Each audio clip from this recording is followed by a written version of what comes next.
Hey, it's Beyond the Session, and today your therapist gets to talk about their kids. ChatGPT says this: strap in for a roller coaster ride through the unfiltered minds of therapists in their natural habitat.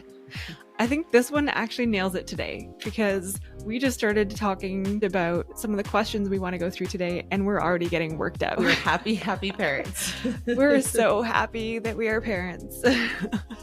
So today might be emotional. It might have some raw feelings, but hey, we're digging into our own story a little bit and into our client stories and talking about how we can make it as parents and create an environment that's nurturing to our children's mental health. You ready, Andi? I'm ready, Kathleen. Oh gosh, to preface this, I think about some of the ways that I find catharsis as a parent. And I'll be completely honest with you, at the end of a hard, long day, sometimes I'm on my phone scrolling through reels. And the algorithms have got me figured out because they've noticed that I really enjoy videos where parents are just talking about how hard it is or the things that their kids did that drove them crazy. And they're like, no one else in their right mind can do this to me, but my kids get away with it, right? So today our show is for the parents. It's not really for the kids. It's for the parents' mental health. We're talking about how to support mental health for parents, how to create an environment where we talk about parents' mental health. And it's one of the hardest things, isn't it, Andi? Putting our own mental health first when our whole life is wrapped around our children. Yeah, absolutely. I think it's important to keep in mind that, one of the main tasks of parenting is to take our baby, our child who is completely unable to self-regulate, and through co-regulation, which is us working with them, right? Picking up on their cues, explaining, maybe the feelings that they're having and why, helping them work through that so that they get to a point by the time they're an adult where they are able to self-regulate on their own. And so if the parent is struggling with self-regulation, they're also going to struggle in sort of teaching those skills to their kids and helping them to regulate. Yep. And this is the banner today. This is our big message, is that parenting is super hard. Super hard. And even on a good day, it's hard. So there's just so much compassion from us. There's very little judgment because whatever thoughts you're thinking, we've probably thought them too. But the idea is, deep down in our hearts, we do want to be good parents. We want to have healthy households. We want to give our kids the best fighting chance for good mental health throughout their life. We're trying really hard not to mess it up for them. And that's just love. It's love for our kids. And that's part of what I think makes it so hard, right? Is all that pressure. And I think it's important to remind ourselves that it's more about the overall trajectory of things, right? You're going to have good days and bad days, but as long as you're aiming to be very consistent and to show that unconditional love to your children and give them some stability, some of the other little stuff will just get lost in the sauce. It does, right? And sometimes we mess up royally. And on those occasions, being able to go back to our kids and say, hey, I messed up. Like, let me apologize to you. And sometimes we're modeling that even when we mess up, there's ways to make repairs. Exactly. That's part of parenting too, right? Is being able to own up to our mistakes and show our kids, this is how we take responsibility. This is how we make reparations. Yeah. Yeah. There's kind of this paradox happening within parenting because on one hand, we want to have some sense of control of our household or some sense of leadership. And there is kind of a saving face aspect too, where there's things we want to protect our kids from, things happening in our life or at work that, our kids aren't ready to hear about or they're not ready to deal with.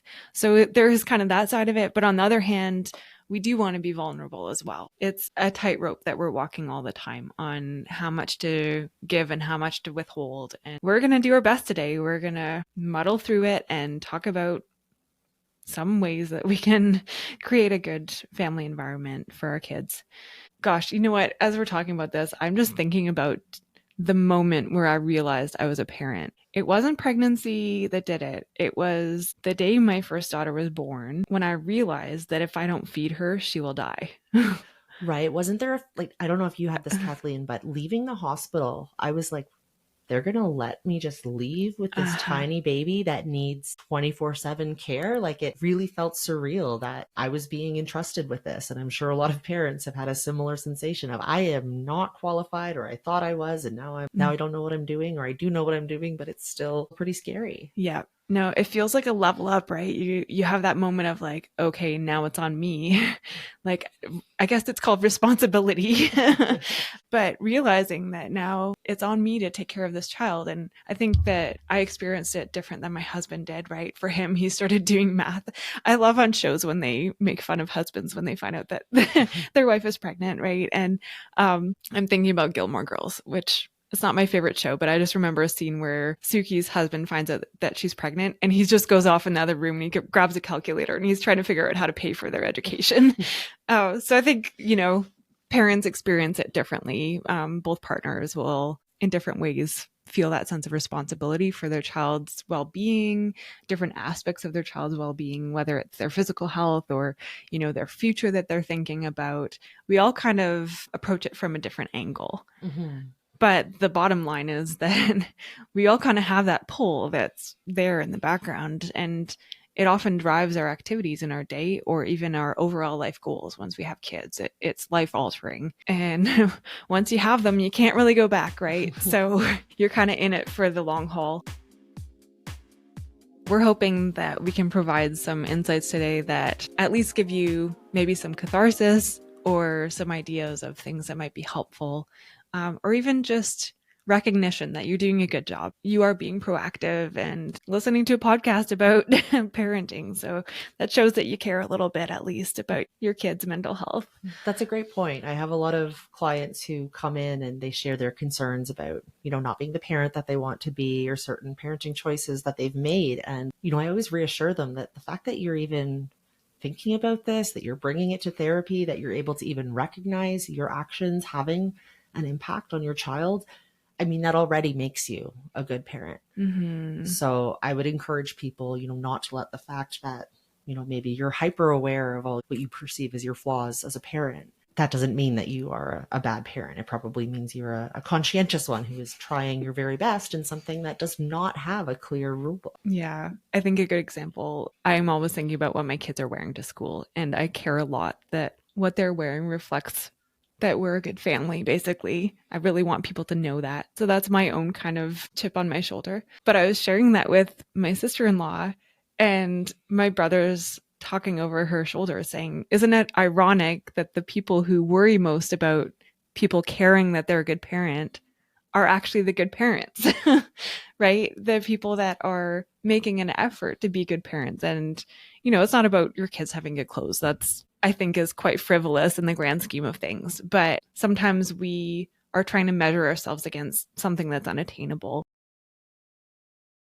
Let's talk about expectations a little bit, expectations that we put on ourselves or that society puts on us to be good parents. What are some of the ways that we are fed ideas about parenting, and how can that affect our own mental health as parents? Well, I think a lot of it comes through media and social media. And you see there's even a whole sort of genre of influencers, like the mom influencers. I don't know if that's what they're called.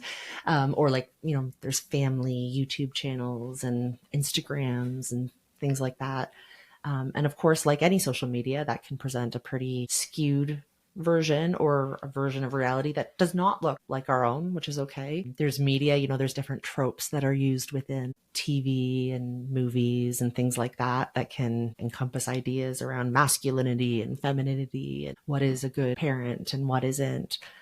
Within our own families, there can be those certain expectations or guidelines within our cultural group as well. I'm sure many of us who are parents have had conversations with our, maybe our own parents or our own relatives about things have changed now. Like we have different safety standards, and sometimes it's difficult to have that conversation without some people in the older generation feeling like you're putting down their parenting or something like that. Oh yeah, that's a big one. Our upbringing plays into the way that we expect a parent, whether we are reacting against it or whether we are embracing the way that we are raised, right? We're adopting strategies and techniques. Sometimes we don't even realize we are until, our kid is doing something exceptional and suddenly we hear our mom's voice coming out of us. Yeah, so you're right. There's a lot of factors that play into how we expect ourselves to behave and act as parents, and that can play into our mental well-being, right? We can feel hard on ourselves if we feel like, hey, that was a voice coming out of me that I didn't want to hear. I never wanted to say those words to my kid. I think the idea here is we're not so much offering tips and strategies for what you should say to your kid, so much as ways that we can give ourselves grace and self-compassion in those moments where we mess up, in those moments where we feel overwhelmed, in those moments where we're struggling with our own mental health. Maybe our marriage is failing, or maybe we feel like we aren't making it financially for our kids the way that we hope we would, right? And our own expectations are not being met.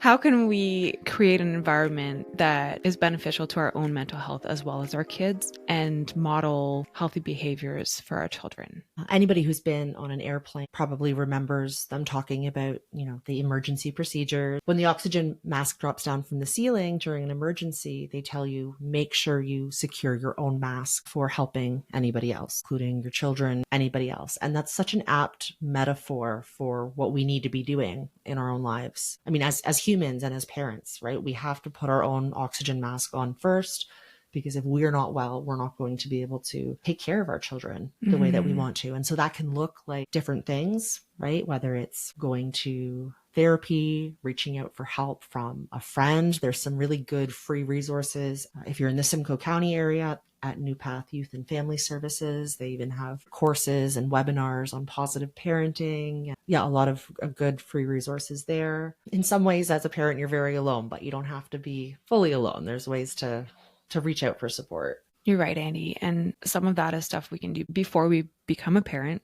I know people who have gone to classes beforehand, and that's really proactive. Sometimes we're in the middle of the mess and we just need support for, a specific behavior that our child's going through. And there's ample resources on parenting that can be accessed.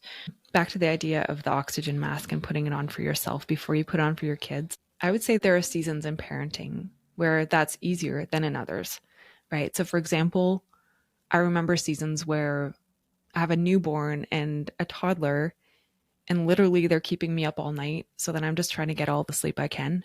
And then all day long, it's like busy, busy, busy. If they're not napping at the same time, then I literally get no time to myself, right? And there are just some of those seasons in our parenting where there's very little wiggle room to look at our own mental health or do anything proactive, or so it seems. But then those seasons can change, right? As our kids get older, as they start to become less dependent, they can start to feed themselves. So then we don't feel like if we don't feed them, they're going to die. Like that feeling does go away. It's less of like survival mode, and it's more of finding a routine and a balance, or at least a rhythm if routine is hard in your household, and finding ways that we can give ourselves a little bit of space and, like you said, give ourselves that oxygen boost of healthy habits, healthy routines. Some of it we talked about in another podcast, right? Those table legs of mental health and focusing on our mental health and reestablishing that for ourselves. So there are seasons where that's just easier than others. What are some ways that as parents we can effectively open the lines of communication in our household, talking about emotions, talking about our mental health, reducing stigma around mental health? Do you have any suggestions on ways that we could do that? Yeah, for sure. I think a lot of it starts with modeling, right? To whatever degree is age appropriate, sort of narrating some of your own emotions and some of your own experiences. Mommy is feeling kind of grumpy today because I didn't have a very good sleep last night. Feeling a little sad today, and I don't really know why. I'm sure I'll feel better soon, but just so you know, Mommy loves you very much and I'm sad. Sometimes building in that reassurance that it's not that you have done something, child, but or sometimes they have done something, and I mean, yep, this true. is regularly they do things that make us get very upset. And I think something that I try, I don't know if this is the right thing to do, but sometimes I'll just tell them, hey, I'm feeling really frustrated right now. So like I try and name the emotion rather than just blowing up at them. Like, I'm feeling frustrated because I've asked you 18 times to do this thing and it hasn't happened, and you're not following the rules right now. So like, this is why you're seeing me get upset. So sometimes it's narrating in those kind of heated moments, right? Saying, this is what's happening from my perspective. And my hope is that you can comply And if you're not planning on that, we're going to have follow through of some kind, whether you need to take a time out or you're not getting to dessert until this dinner is eaten kind of thing. Again, bringing them into the emotion. Yeah. And the example you just gave also helps to demonstrate to them that they have, an impact on other people and can help build sort of that basis for empathy as well. Yeah. I think it's very important as well to never punish, either, explicitly punish or to even inadvertently make a child feel bad or wrong for expressing any of their emotions. I think it's important to at least give acknowledgement and validation to what they're feeling. Yep.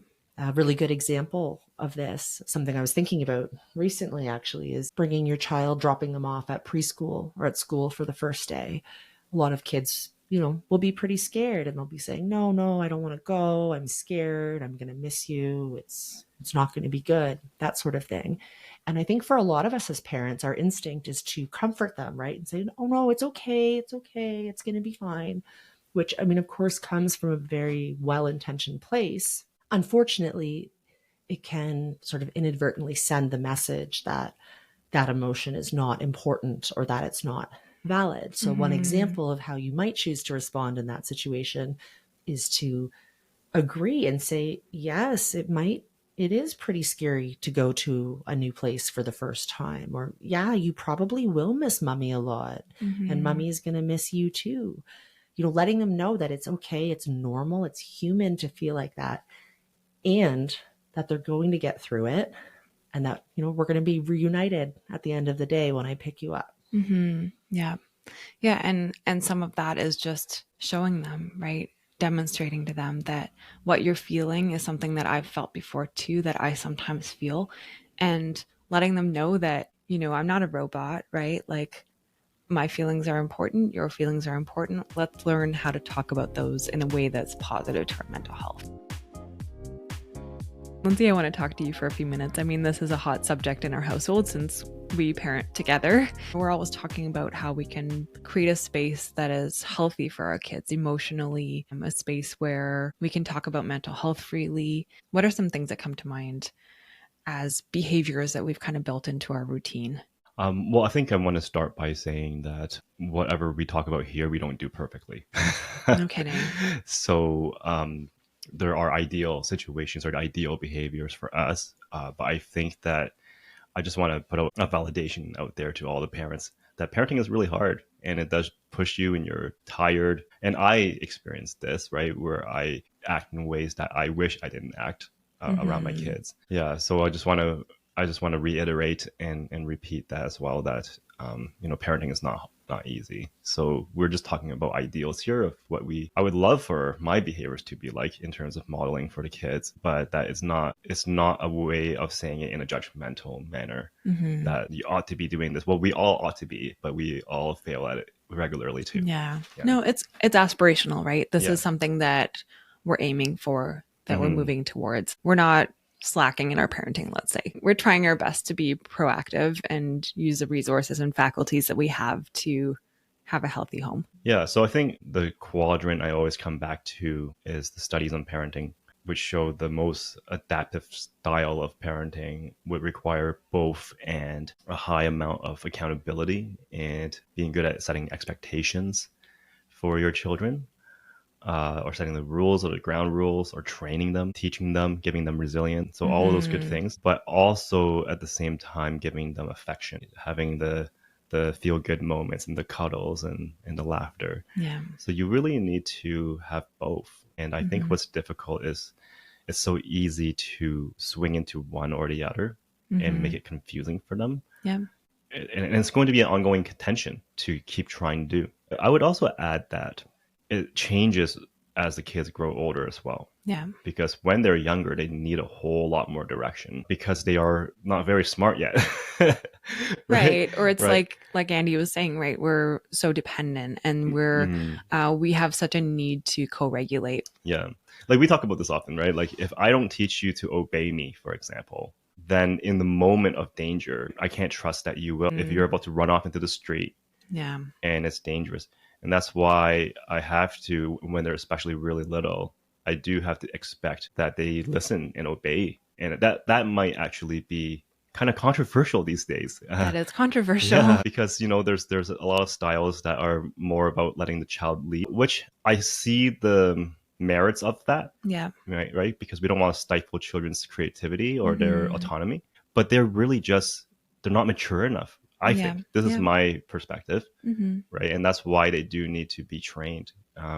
Well, or to balance that, right? I think there's space within, let's say it's free time. Like, absolutely let your children lead on creativity, imagination, playtime, right? Like, they need to do that. They need to take ownership of that. And it's going to actually build the ability to entertain themselves. They're not looking to you all the time for activity. So, like, I think there is a really good space for that to happen. But then, like, your children don't get to take the lead on parking lot safety because they just don't understand the danger. Right. I like the analogy of a pool table. You have the borders on the pool table, but there's so much freedom within that, right? Yeah. How the game plays out and all the angles. So that's kind of how I try to picture what it means to parent in some ways. It's like we're creating these really strong and good boundaries. And that comes into routines and rhythms as well. Right. And in the case of parenting, those boundaries at the very basic level, it's like your own safety and well-being. Yeah. It's creating a space where the rules are here to protect you from the danger of the outside world, which there's all sorts of dangers. It can be physical dangers or emotional harm or whatever that might be. Yeah. And like all things, you can always swing too far one way or the other. Like you can have people who are overbearing in terms of their guidance of the children and their training and the being on top of them. Yeah. And then you have people who are way on the other side where they throw that all out the window and just let the child lead. And I guess I'm just saying to have a good balance. I think the word tension works better for me because it is both and, not either or. Yeah. Well, and that's the quadrant that you were mentioning a little bit, right? Do you want to draw that out a little bit for us? Yeah. So the quadrant would be going from low to high for two axes. So you have low accountability or expectations and high expectations. Then you have low affection and high affection. So you have one end neglectful parenting, which is neither of those things. It's low on both. Then you have the permissive style, which is really high affection, coddling and loving, and, you know, almost like your kids are your best friends. And I hear that phrase often. Again, it's the sentiment of it I really agree and love, but there's a time and place for that because children really do need an authority figure, I think, when they're younger especially. On top of that, studies show that the two least effective parenting styles are actually neglect and then permissive next. But then also not authoritarian, which is the fourth quadrant, right? Yeah, that would be the high expectations and accountability and very little affection. And so this is an interesting topic for me, particularly because I'm Asian. And in Asian countries, the studies would show you otherwise. They would show you that the high expectations and low affection is more effective, whether it's in schools or in families. And so there's a cultural thing going on there as well, or expectation or norm. The story I repeat is I was talking to my mom as a young adult, and then I said in English, "I love you, Mom," and she said that back to me, and it hit me like a thunderbolt, right? That I've never heard her say that to me before, and it's because in the Chinese language, the word love is romantic. It's not between parents and child. Yeah. And so she obviously loved me and showed me that in many ways, but I would never have heard that. So even in the language itself, the affection is not high. It's usually more of a we say you do type of dynamic, right? Which has its pros and cons, right? That's why you have all these prodigy piano players and violinists and mathematicians, right? But on the other hand, you know, there is that hunger for that affection as well, right? Yeah. Studies in the Western world, at least, would show that the most adaptive is when you have both, and that's what they call authoritative parenting. So that's what I usually have in mind the most when I'm trying to figure out this whole parenting thing. And you just have to have wisdom on how that applies from moment to moment. Yeah. Because there's no perfect way. And that takes reflection, right? To look at that quadrant even and say, you know, I'm leaning this way in my parenting. Maybe I'm too permissive with my kids and they're walking all over me and this is creating chaos in our household. Okay. And that's causing me stress. So that does in turn play into our mental health. Or maybe, you know, I'm overdoing it and I'm too controlling with my children. And, you know, it is an authoritarian system where my kids are now reacting to that and it's not benefiting them. And I don't know what to do. I don't know how to come back from that. I've heard this before, and I kind of adhere to it, I guess. There was a training workshop I went to, and the psychologist was mentioning that because the frontal cortex or prefrontal cortex of children are not even fully developed until they're at least 18 plus, he does not do children therapy because he says the problem is not the child but the parenting. Wow. Yeah. So he says I only do parental counseling instead. Wow. Right. And I think I feel that a little bit because I do have parents come in as in couples therapy, and it's a challenge because you would see that clearly one is more towards the authoritarian style and the other is more towards the permissive style, and there's a lot of conflict between them. And they're not on the same page. So they parent, it's like the children get two different parenting style in the home. And so it's very confusing. Well, it's a bit like that t-shirt. If mommy says no, ask daddy. Right. And so I think easier said than done, obviously. This is a really, all of these topics are so touchy because of, you have to have compassion for people in different situations. But I think that one of the best parenting you can offer is just having a good relationship with your spouse. Yeah. Right. It's a good foundation, at least.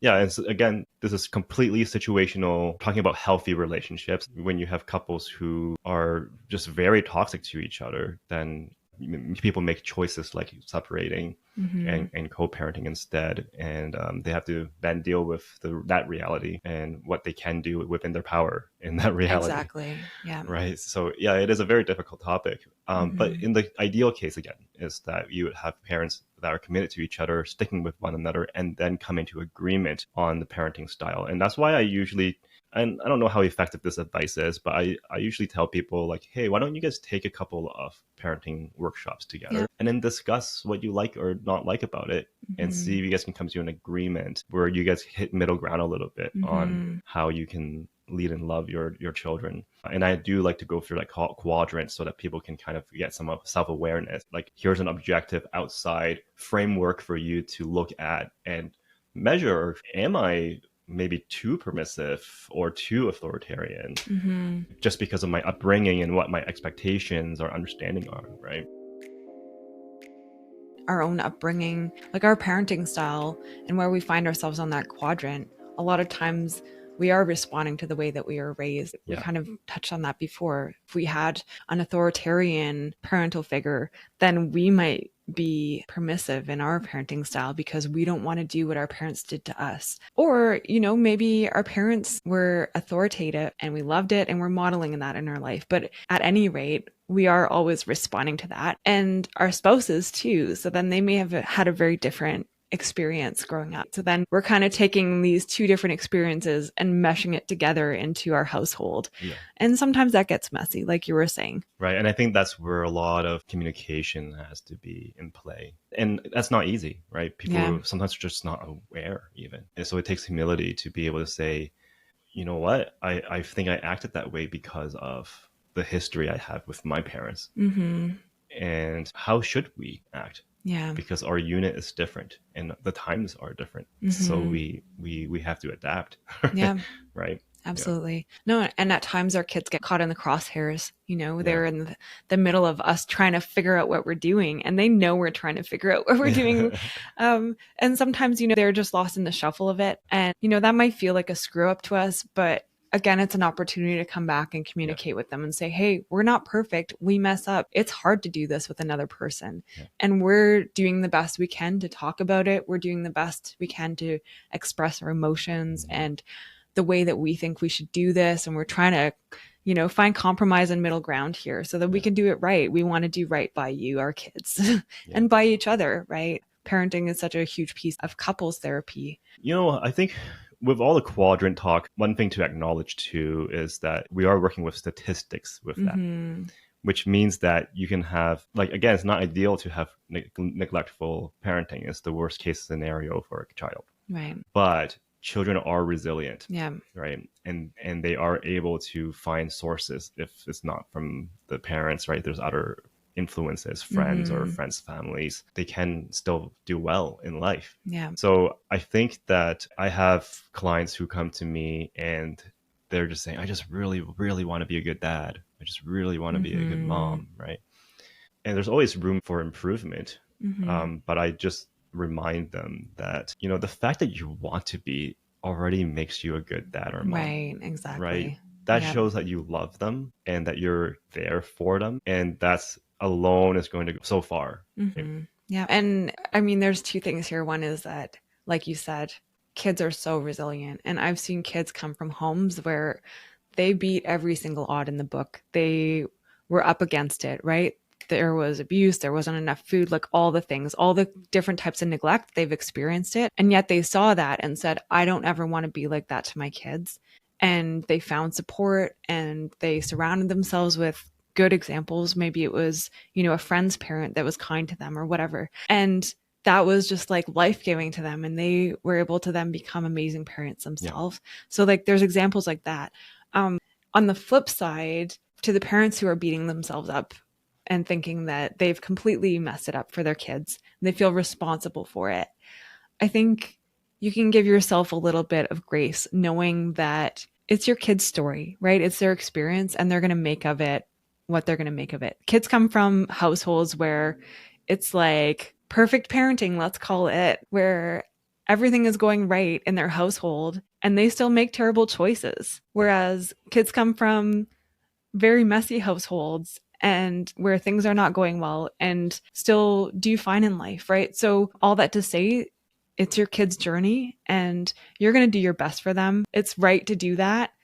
But at the end of the day, you can't control their outcomes. Yes. And I tongue-in-cheek say this, right? Like, no matter what you do, your kids are going to blame you for all their problems. So, like, do your best and they're going to complain about something. I've heard both sides. I've heard the clients who are complaining because their parents were so doting on them or let them do whatever they wanted. Exactly. And they would say, why didn't they teach me? Why did they not talk me out of my bad choices? Mm-hmm. And then you have the ones who were strict, and then the kids are saying they were so overbearing. Yeah. I didn't ever know how to, so no matter what, our kids are going to hate us for something at one point in your life, and hopefully they'll come around to appreciate, right? And I've seen that with my family growing up, where my sisters especially didn't have an easy relationship with my mom, like all teenagers do, and then turn around when they have kids and say, oh my gosh, you guys were the best. So it's just another reminder, I think. Mm-hmm. Some of it's coming of age as well, right? I remember when I was giving my mom a hard time when I was a teenager, I could just see that look in her eyes, that like, you wait, someday you're going to understand. Right? And she's right, I do. We're giving that look to our kids now, right? Yeah. It's like, oh man. I hope you get one just like you. Yeah. And you know what, though? I think one thing that helps me a lot in my parenting, actually, as a mindset, is that a lot of the bad things that happen are temporary. Mm-hmm. They're a phase. It's just being a human being. We're born into this world screaming and crying for our needs, right? Yeah. And we just learn to be more nuanced about it over time. Right. Right. To more manipulative, if you want to call it that. We don't get more mature, just more subtle. More subtle. Now, of course, we're at the stage where our kids are still pretty young right now. Mm-hmm. So we see it more clearly. Yeah. Because they have these crazy growth spurts and suddenly become so much more mature about a certain area. Yeah. And of course, we got the regressions. But it's just always a good reminder that whatever you're going through with your child, that it doesn't have to be forever. And things do turn around. Mm-hmm. And can turn around. Not to say that worries aren't legit, because sometimes they are. Some things you need to try to do something about it. But on the other hand, I do want to, for better or for worse, there's sometimes just a lot of it you can't really control. Yeah. Well, and like we say on our show, there's help, there's hope. If you have questions about what you've heard on the show, you want to learn more, if you have things you want us to address in our following podcasts, we'd love to hear from you at resetberry@gmail.com. This is Beyond the Session, and this is part 1 of our parenting series. Join us next time for part 2, where we're digging into some of the harder stuff of parenting kids who are struggling with mental health conditions. Thank you, Andi and Lindsay, for joining us in the studio today. And thank you for listening. We'll see you next time.